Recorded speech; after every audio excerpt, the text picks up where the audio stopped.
is up, awesome people? And welcome back to Wi-Fi Wednesday Shenanigans! Alrighty, so this is kind of a continuation from last week's Wi-Fi Wednesday, where I did pose the question, can a multi-battle LC tier team work in a single battle? And in that situation, yeah, it kind of did. I did say that LC had kind of the exception to the rules of using multi-battle Pokemon. May not work to the full extent, but it does work to an extent. Alrighty, so this is the battle that the team was actually featured in. This was from a live stream on Pimp Knight's channel. I think it was from like last month or something, so it's been a while since I've actually done this battle. But it was indeed a pretty interesting battle and an interesting concept. Not something that I actually divulge in every day. So without further ado, let's just jump into the shenanigans and see how everything played out.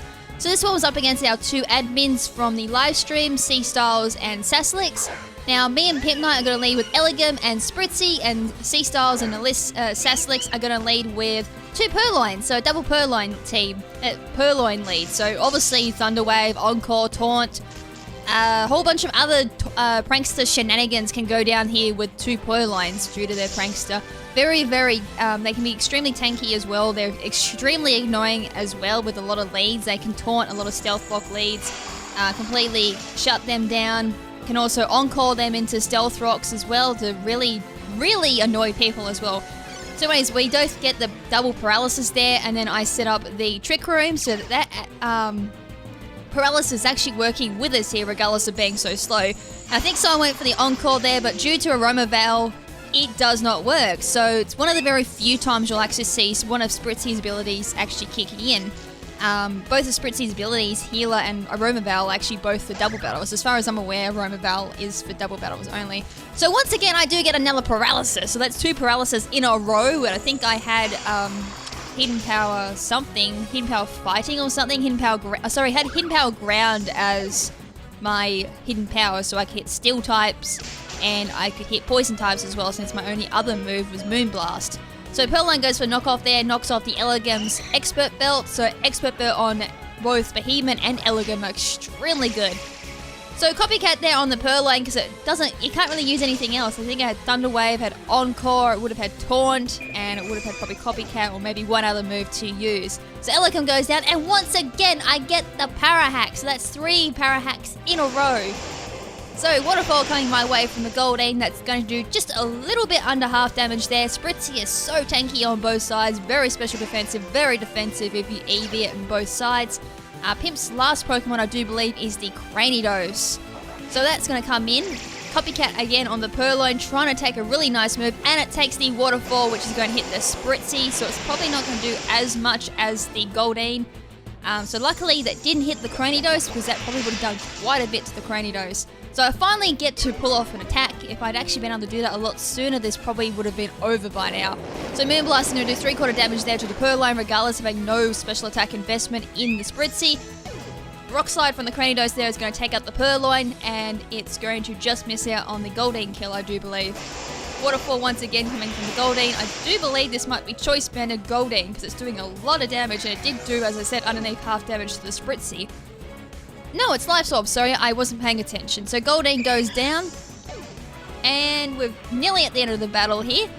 Trick Room rears out, unfortunately, so the Taillow is going to come in on Cstylzz's side.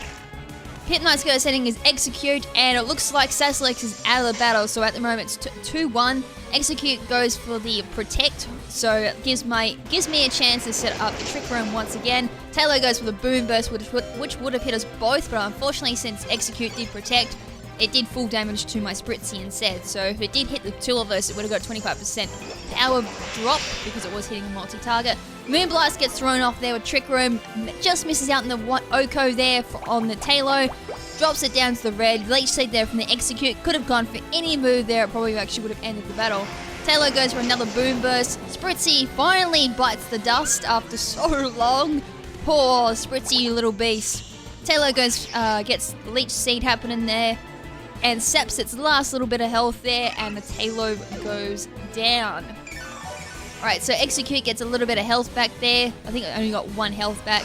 And out comes the Ferro Seed, the Choice Banded Ferro Seed. And Cstylzz's last Pokemon was the Totodile. Execute goes for the Protect there, because I think Pimp Knight knew exactly what was going to happen here. And I go for the Boom. Yes, gotta end this note on a big bang. So Execute protected itself, and a Totodile gets OHKO'd. Now, I do believe, even at max health, max defense, Totodile with Everlight, I don't think it would have lived that at all. Because it was Brave Nature with Choice Band, and Explosion with being high base power. Yeah, that wasn't going to be too much that could withstand that amount of power. So yeah, that was how the team played out in a multi-battle. And as I said, it works really well, really nice synergy, especially when your partner uses Trick Room Pokemon as well. It was nice seeing Cranidos as well used in Trick Room. It actually does work it works relatively well. I mean, it's not as slow as, say, someone like a Spritzee or a Ferroseed, or even like Elegum and Execute, but it can still work to some extent. Choice Band, Cranidos, and Trick Room work very well. Obviously, my last Pokemon was the Scraggy, which we never saw. Scraggy, as I did say, was Everlight. It was mostly special defensive with Drain Punch and all that. Ferroseed was obviously Choice Banded. Spritzee was Everlight, tanky both sides. Elegant was the Expert Belt, I do believe. Cranidos, as I said, I'm pretty sure was Choice Banded, and Execute was the Harvest set. Pretty standard Execute set for LC. So yeah, guys, I kind of have nothing else to really say. Next week, I will have another LC battle. We're going back to the singles. However, we'll be doing the themed... as I said, I don't really know what to call these. They're not technically themed teams as per se, but they are themed in some way. But anyways, I have one done for LC for next week. I'm probably going to have to do the team again, because I did find some little parts of the team that I wanted to redo and just kind of like remaster the team a little bit, just so I can like improve it and get the very best out of it. But yeah, that's all I gotta do. So I hope you guys enjoyed this battle, and until next time, this is Lady KrimZen saying ciao for now, but not forever. Ciao!